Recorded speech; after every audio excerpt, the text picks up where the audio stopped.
Support comes from Entergy provides much more than power.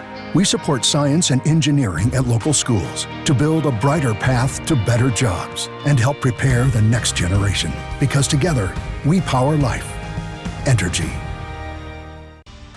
Additional support provided by the Fred B. and Ruth B. Ziegler Foundation and the Ziegler Art Museum located in Jennings City Hall. The museum focuses on emerging Louisiana artists and is an historical and cultural center for Southwest Louisiana. And the Foundation for Excellence in Louisiana Public Broadcasting, with support from viewers like you.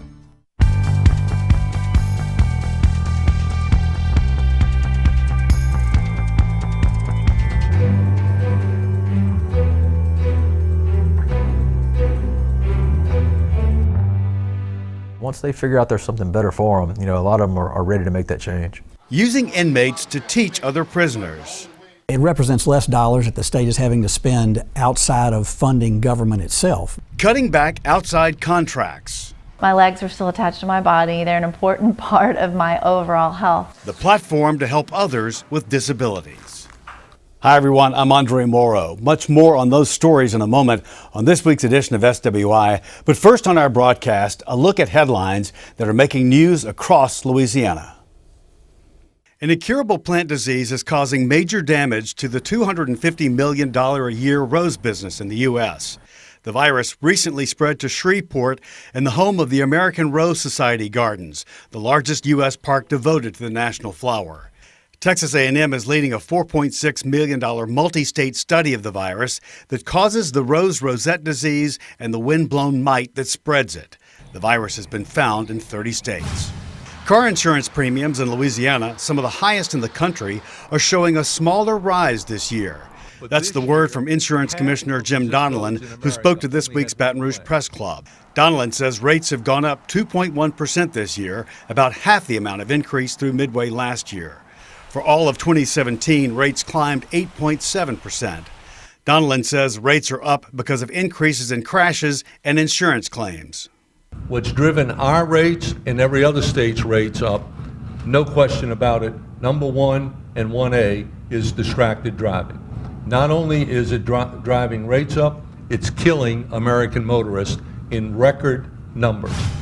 State Attorney General Jeff Landry wants to see Google, Facebook, and other social media giants broken up like the federal government did to Standard Oil more than a century ago. Landry says the internet forces are suppressing conservative agendas, stifling competition, and infringing on antitrust laws. Landry told the Advocate newspaper, "We need to go to court with an antitrust lawsuit." An investigation opened this week into the compensation and other perks of board members and top executives of the state's rural electric cooperatives. District 5 Public Service Commissioner Foster Campbell blasted the high pay of Claiborne Electric Co-op execs in North Louisiana. The state's 10 co-ops provide electricity to about 900,000 customers, which they call members. China this week said it will impose 10% tariffs on a host of U.S. products. They include liquefied natural gas, which would threaten a booming Louisiana industry, and chemicals, the state's third largest export to China and major industry statewide. The move comes in response to the Trump administration imposing tariffs on $200 billion worth of Chinese-made goods starting next week. Louisiana has already seen 25% tariffs imposed on major exports like soybeans. Several lawmakers say the Shreveport and Monroe hospitals, which care for the poor and uninsured and help train LSU med students, should see major improvement with new management set to begin October 1st. A new company, jointly controlled by LSU and Ochsner Health System, will take charge of the hospitals and clinics under a years-long, multi-billion-dollar deal. That company will replace BRF, which has managed the facilities since 2013 and repeatedly clashed with LSU.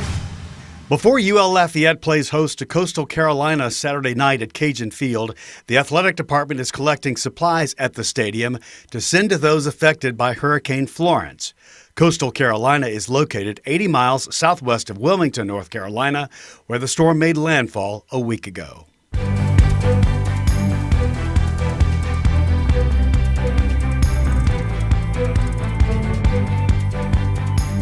A focus of the John Bel Edwards administration has been to cut the fat on the number of outside contracts the state has to cut back costs. To find out more about the need for these types of contracts and also trying to track the money involved, I talked with Steve Procopio from the Public Affairs Research Council, that's a government watchdog group, and also Commissioner of Administration Jay Darden.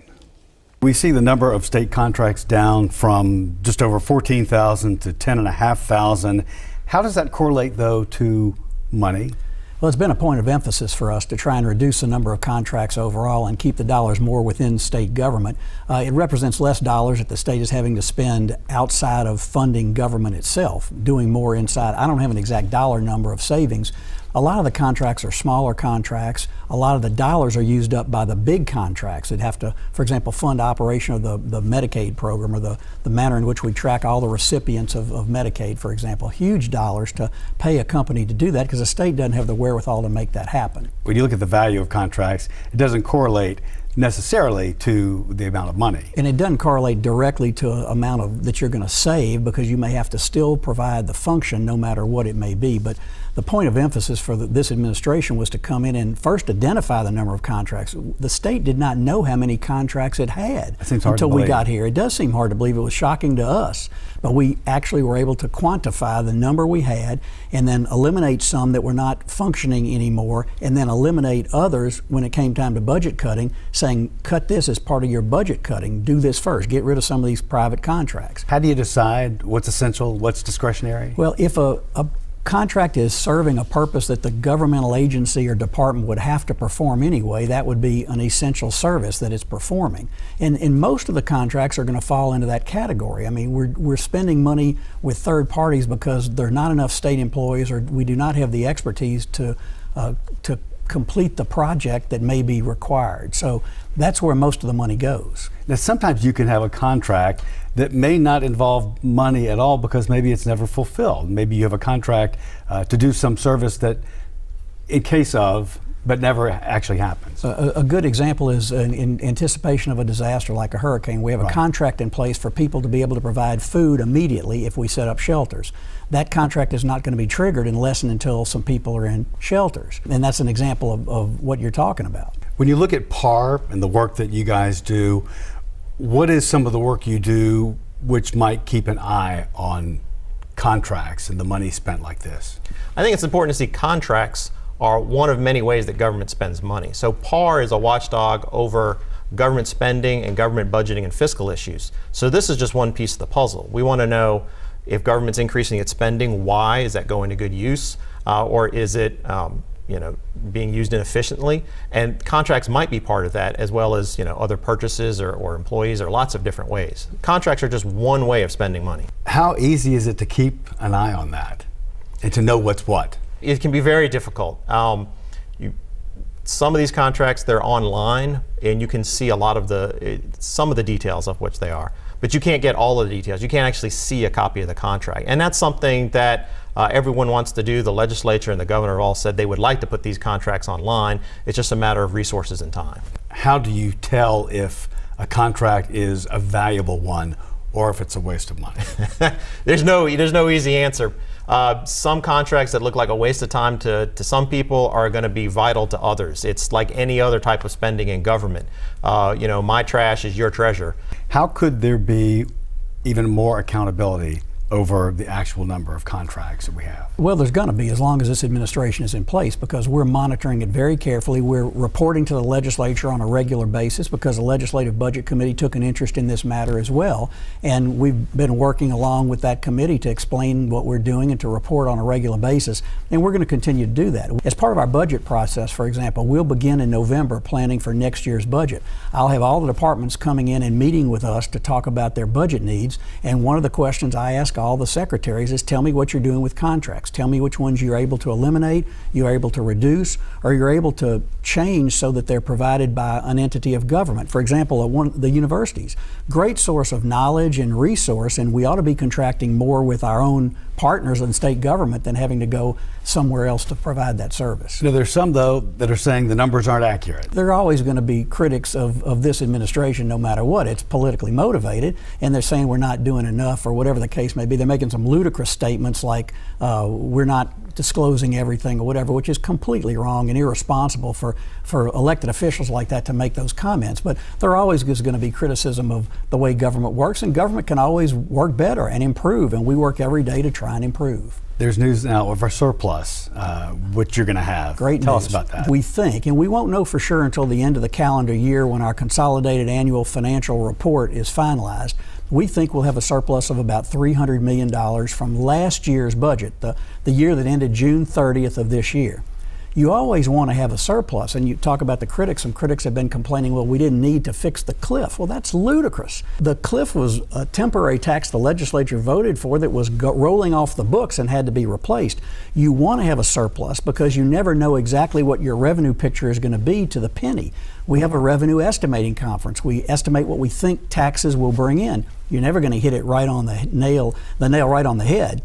You want to have a surplus. We had a surplus last year. We're going to have a surplus again this year. That's a good thing because we have supplemental needs that arise during the year, and we also have a way of spending that one-time money on one-time purposes, something the previous administration never did, which is what got us into the problem. So this administration will use that one-time surplus for what the law requires us to do, put some of it on rainy day fund, unfunded accrued retirement liability, and use it for one-time purposes. And we think the best one-time purpose are our infrastructure needs, our roads, our bridges, the things that people see and recognize have to be shored up. We're going to recommend using a lot of that money for that.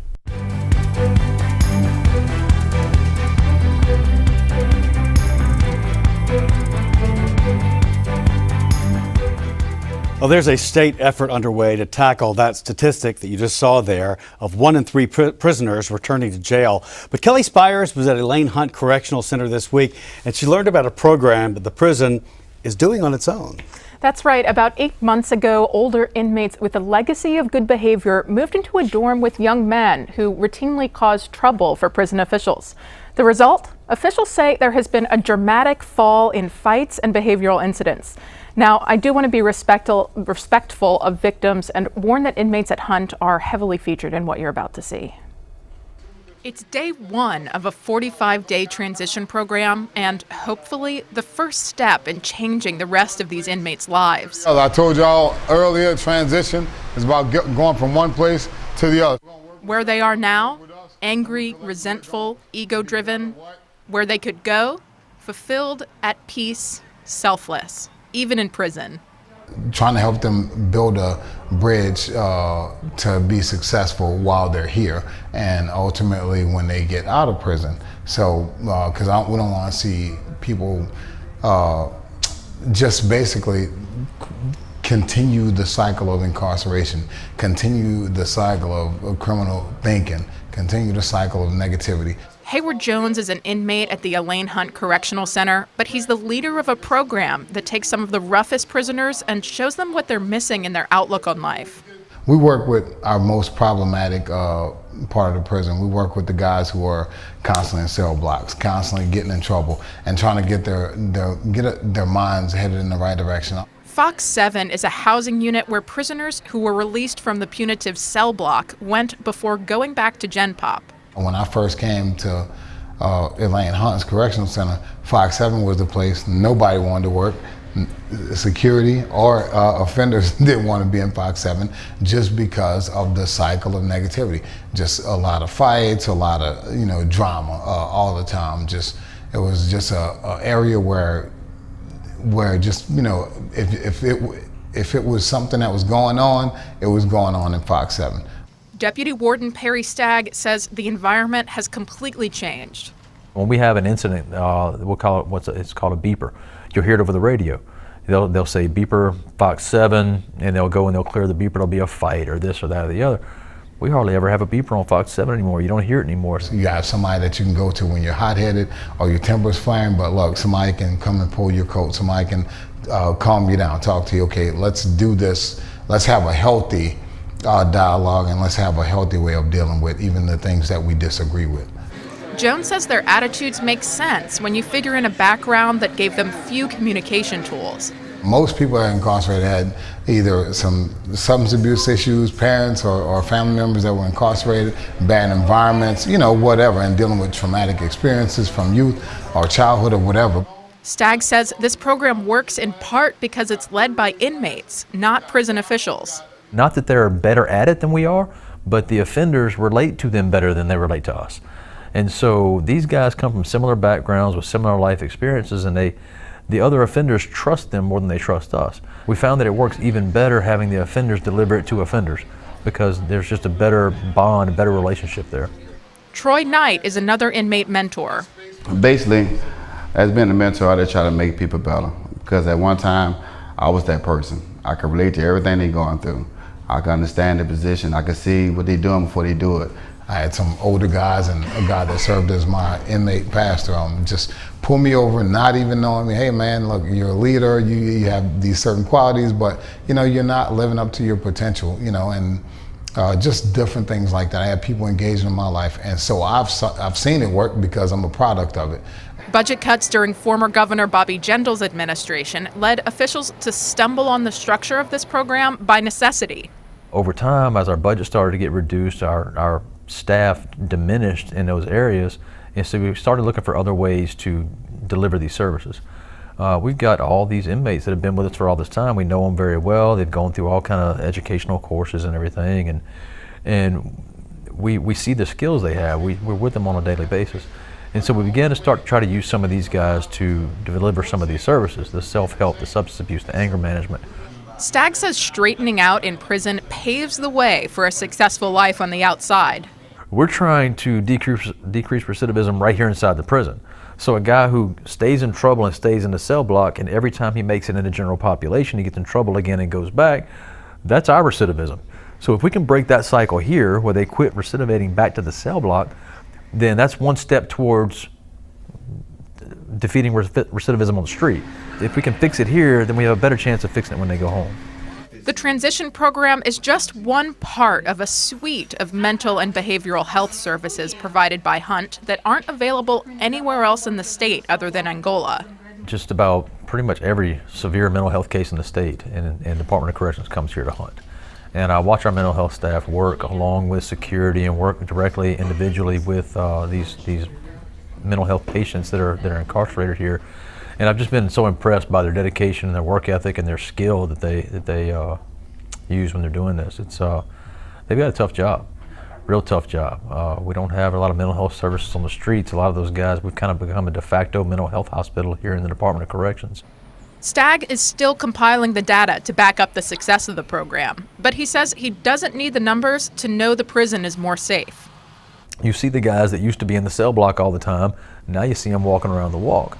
And they've come through our program, and you're like, hey man, how you doing? I was like, man, I'm doing good. I'm not having any problems. I'm staying out of trouble. It feels good to be out here, They don't want to live back in those cell blocks. They just don't know any different. And so once they figure out there's something better for them, a lot of them are ready to make that change.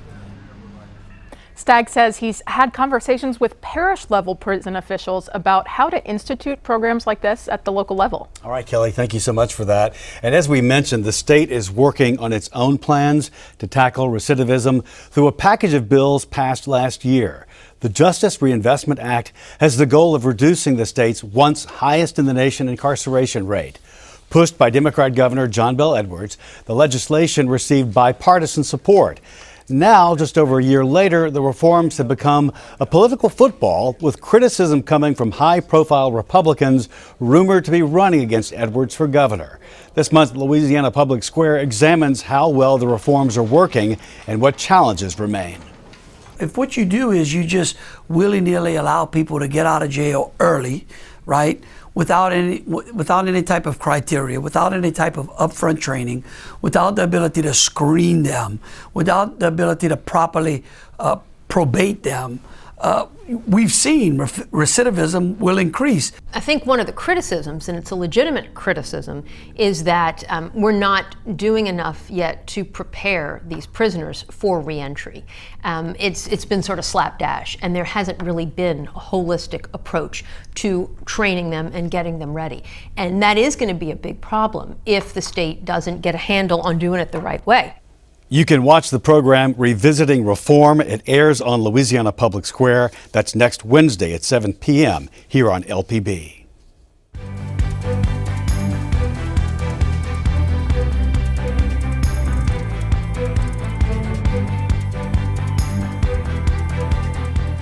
When the reigning Miss Wheelchair Louisiana won the crown of Miss Wheelchair America, her platform expanded. Stand for Life is her platform. When 50-year-old Karen Roy says stand for life, it is something she means literally, even for someone whose legs are paralyzed. She has been paralyzed for more than 3 decades. I come from the long line of determined people, but I went to rehab, and the typical length of stay at that time in 1987 was 3 months for a spinal cord injury. And I knew there was no way that I was staying there 3 months. I wanted to get back to school and back to my life. Karen Roy's legs were paralyzed 31 years ago when she was shot during a robbery. But she was not going to let her new reality keep her from doing things many would consider impossible for those in her condition.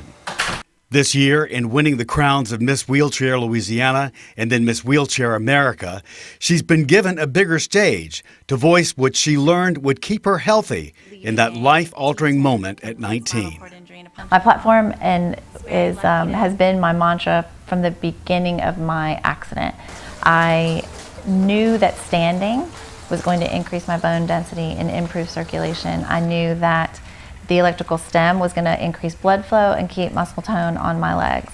So the equipment that I fought to have, and I carved out time weekly, several times a week, is what has kept me wound-free and healthy for the last 31 years. I have not stopped talking about why everyone doesn't have standing equipment, why everyone who can benefit from electrical stem doesn't have these pieces of equipment. I've never understood that. Well, you mentioned your doctors have often said you don't need to worry about your legs. Yeah, why bother? And your response to that was? My legs are still attached to my body. They're an important part of my overall health.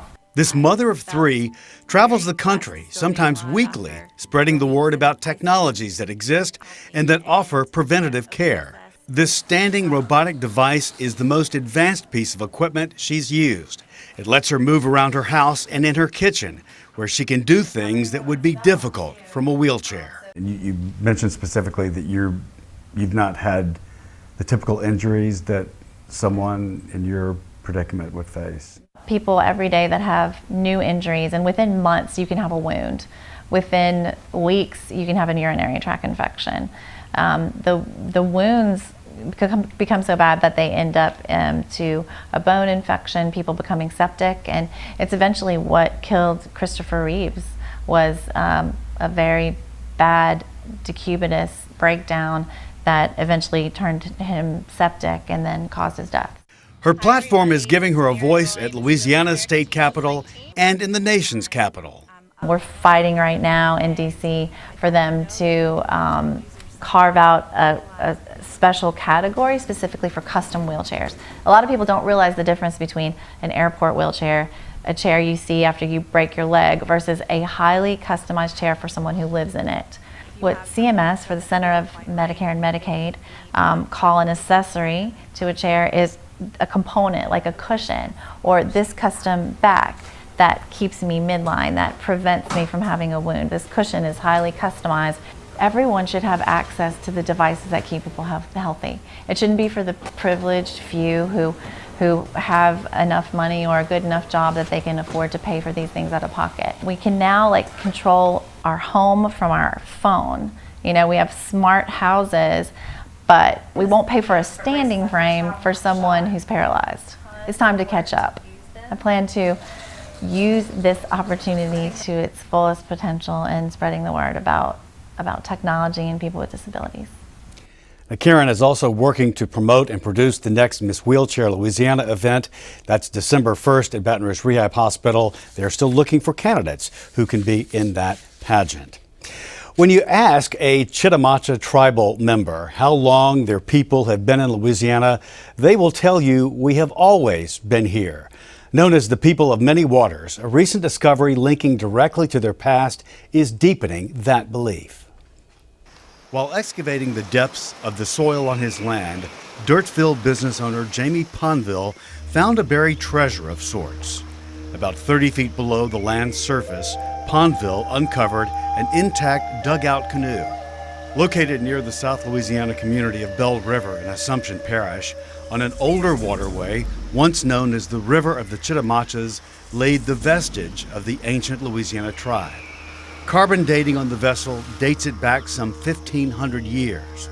With the help from the Chitimacha tribe and the Louisiana Division of Archaeology, the dugout was removed this past Sunday and sent to maritime conservation experts at Texas A&M.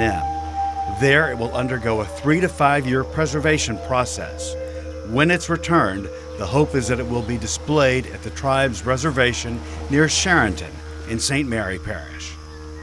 And we look forward to seeing it once it gets there. A special thank you, by the way, to Chitimacha tribal member Roger Stoof for those photographs.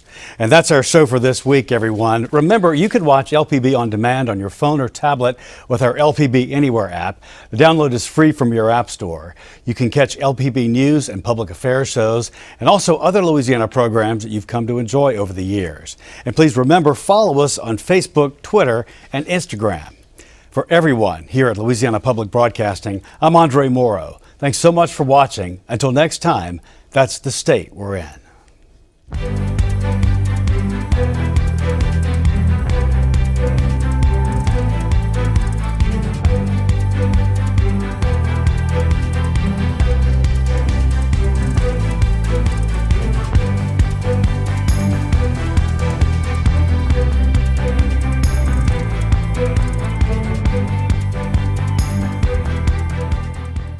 Support comes from Entergy provides much more than power.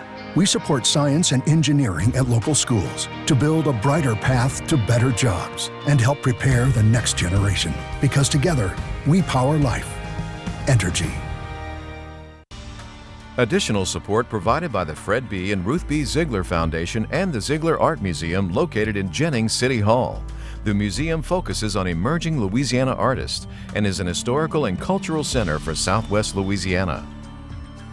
And the Foundation for Excellence in Louisiana Public Broadcasting, with support from viewers like you.